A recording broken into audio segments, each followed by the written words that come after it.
Many of our roads and bridges have washed away this year under the force of repeat extreme weather events.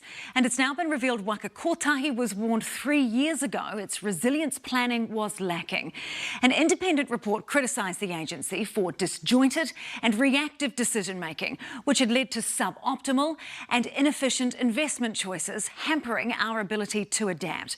It also found that compared to 2015, the agency spent $42 million more on emergency works in 2019. And it makes you wonder what the bill will be in 2023.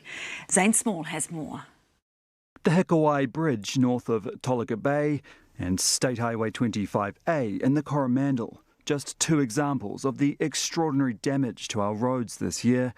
But could it be avoided with better planning? An independent report in 2020 commissioned by Waka Kotahi found that while the likelihood of hazards occurring are known, they are often deprioritised in favour of more immediate issues. It's no surprise to transport infrastructure expert Dr. Tim Welch. Certainly we knew about some of the locations that were vulnerable, and we saw the impacts of storms this year alone, what they've had on that infrastructure. So if we had built in that resilience years ago, certainly it would have lessened the impact. The report uses a case study, Cyclone Gita in 2018, when the Takaka Hill Road in Tasman was damaged. A section of the road flooded after a non-compliant water channel was overwhelmed by debris.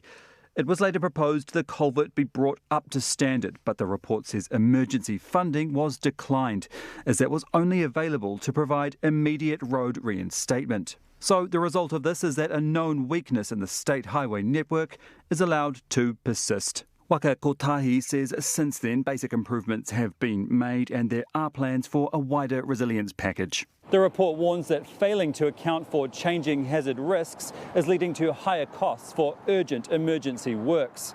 We only need to look at the enormous cost of the recent weather events. Treasury estimates it'll cost up to $14.5 billion, and half of that relates to infrastructure owned by central and local government, such as roads. Waka Kotahi says it commissioned the 2020 report to provide an evidence base of the major risks to the land transport system to inform its future planning. This is an area that Waka Kotahi and other agencies are putting considerable energy into now.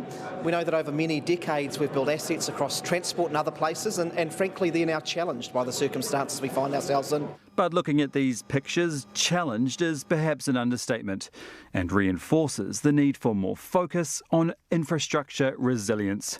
Zane Small, Newshub.